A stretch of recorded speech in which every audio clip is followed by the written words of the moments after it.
guys! Welcome back to my channel. For today's video, i-haul ko na sa inyo yung mga pinamili namin sa Landers. So, hindi ko na rin siya agad na i-haul last time dahil sobrang pagod ang minanab. Nag-dinner pa kaming dalawa, kaya hindi ko agad napakita sa inyo.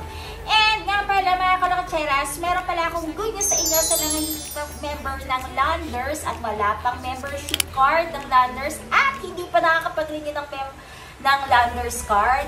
Ngayon, basta meron kang credit card ng Metrobank and maka-worth 4,000 pesos kayo, free na ang membership ninyo and Landers card. Actually, kami nga nilalag, di ba nasabi ko sa inyo kahapon na wala kaming card ng Landers at nanghihirap lang kami sa mga kapatid namin at sa mga kapamilya namin.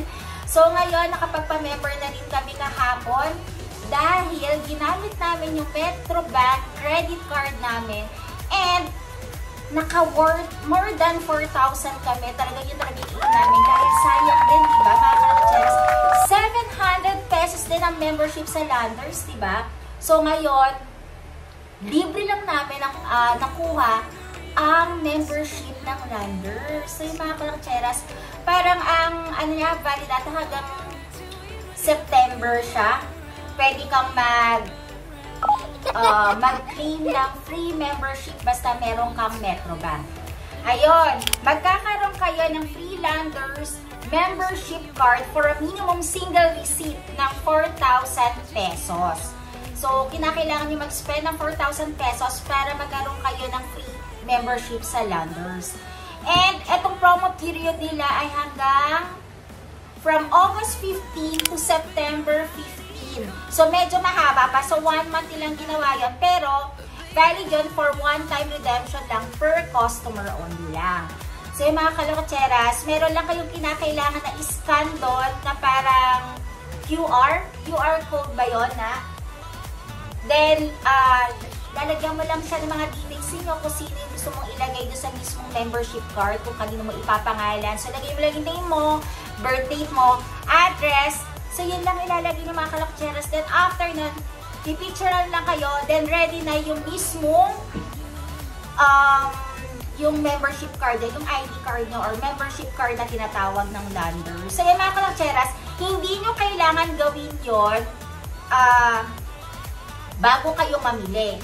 So, pwede ninyong makaipong kayo ng 4,000 na single receipt na mamimili muna kayo. Then, kinakailangan nyo i-present doon sa mismong redemption.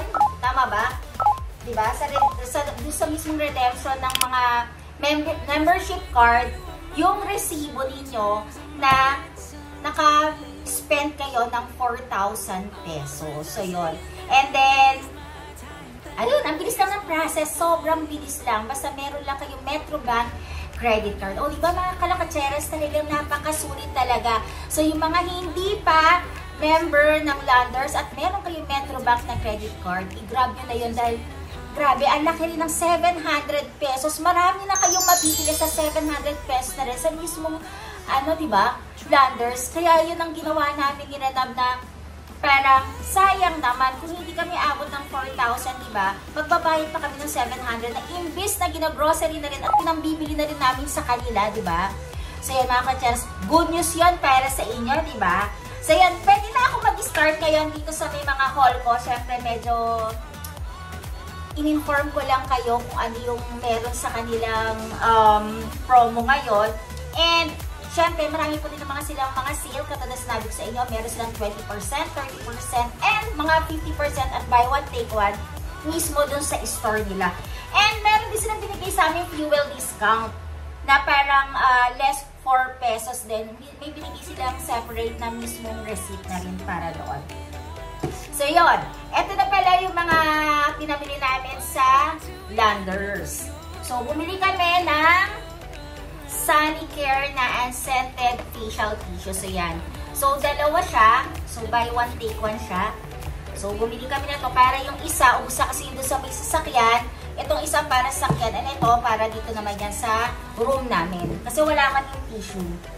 Then, bumili kami ng UV Ubik, oh, di ba? Sino nakakakilala ng Ubik dyan? Itong Ubik na to kasi, di ba, sa mga samgyupsal, sa mga buffet, sa mga, ano ba to?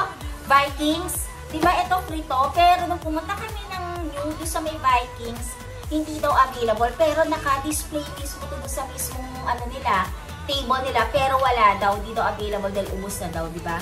So, matagal ang expiration na hindi naman siya sale, pero pack siya ng 6 yung binili namin.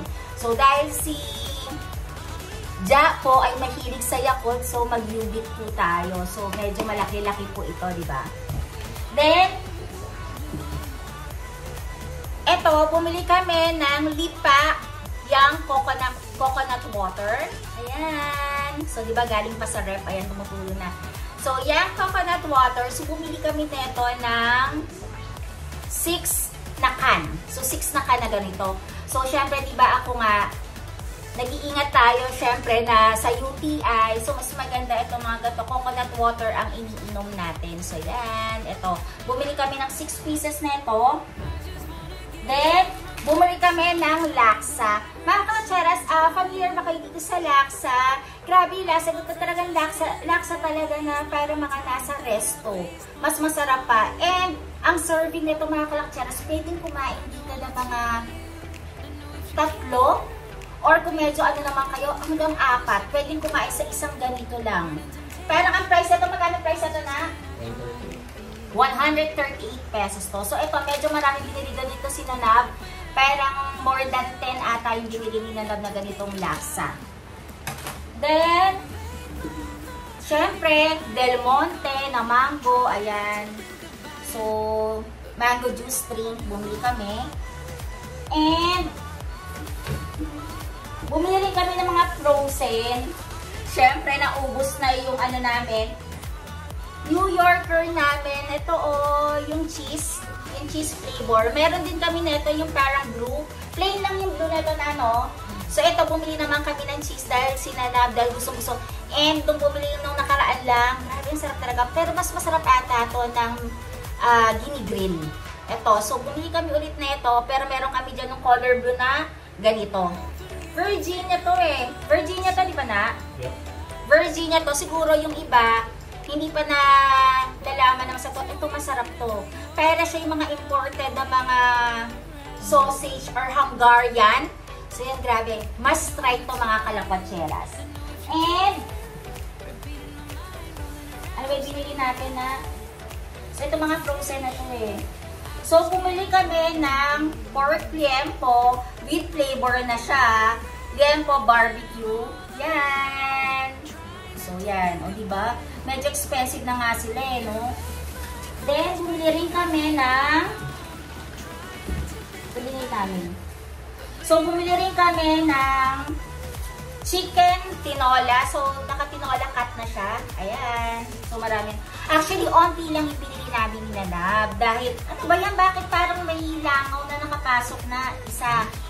So, ito chicken tinola. Pero gusto daw ni Nanab na magluto daw ako ng afritada. Afritada ba yun? Yeah. Ng afritada chicken dahil nagustuhan niya yung luto ko. Diba mga kalakcheras?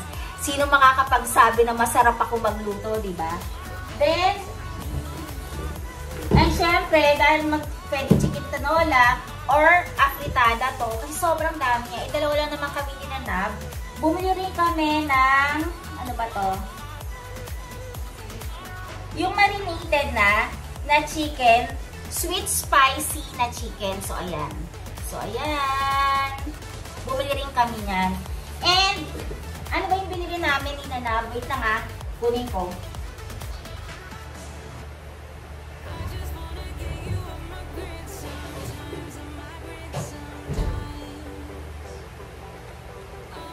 Ayan. Bumili rin ako ng melona. So, isang box siya. Ayan. Then, ang sarap niya, diba? Mas gusto ko itong color green kasi kesa dun sa may strawberry. Strawberry flavor ba yun na? Or banana? Strawberry. Diba? Strawberry. And meron din yellow. Parang banana siya, diba? So, ito yung binili namin yung melona ng color green. Meron din doon yung sa Korea na parang fish. Yung sabi ko sa inyong masarap. Meron din doon. Pero, mas naisip ko na mas okay na ako dito sa melona ng avocado. And, syempre, bumili rin kami ng Alam mo naman, di ba? Bumili kami ng comforter. Ayan. Etong comforter na to, para may kapalitan ng comforter namin, queen size to. Ayan. And meron siyang dalawang pillowcase na kasama. So, ayan, queen size. So, yun lang naman yung mga pinamili namin sa Landers kanina. Actually, kahapon, yung mga pinamili namin sa Landers. So, yan lang. Onti lang din yung pinamili namin. Pero, ang dami namin inikot kanina dahil tinignan din namin. Marami kasing ibang sale kasi, katulad ng mga Heinz na ketchup. Then, meron kami mga nakita mga combos. Yung mga cereals sana. Gusto namin yung mga cereals. Kaya lang, yung mga Kellogg's, meron silang strawberry, meron silang banana, meron silang chocolate, pero ang expiration nila is September 20. O diba mga kalachers, ang lapit na. Anong date na ngayon? 17 na ngayon. So, 1 month na lang. Eh since meron pa kami dito, baka matenga lang siya at masayang lang. And then, meron pa kami mga tinignan doon na sobrang lapit na expiration. Na parang ano ba yung mga yan na? Chips? Yung mga chips, parang ganun. Kaya mga kalakotseras, kung bibili rin kayo ng mga, lalo na kapag mga 50%, kapag mga 50% kasi, yun ang mas malapit kasi na expiration, parang meron na lang 1 month. Pero yung mga iba naman, yung mga 20%, 30%, yun hanggang ano yun, 2024 pa yung mga expiration date. Ano ba yan? Parang may nakikita kasi ako lakaw na lumilipan. So yung mga kalakotseras, yan lahat yung mga pinamili namin sa Landers. Siyempre dahil kakapamili lang din namin sa SNR, di ba mga kalakotseras? So itong mga to, pang refill na lang namin to kung ano yung kulang namin ngayon dito sa unit, di ba? So yan. So yung mga kalakotseras, yun lang for today. Ito lang para haul namin ngayon sa na pinamili namin sa Landers. So yun mga kalakotseras, hanggang dito na lang po. And thank you for watching po. See you po sa next vlog ko, and sana po yung mga hindi pa po nagsasubscribe sa YouTube channel ko, please subscribe na po. Dahil nakita ko rin po pala na mas marami pong nanonood po na hindi nakasubscribe dun sa mga nakasubscribe po dito sa YouTube channel ko. Please subscribe na po kayo. And kung meron po kayong gustong i-comment, yes, please comment po. Dahil makikita at sasagutin ko po lahat po ng mga comment po ninyo. So yun lang po. So bye-bye! Thank you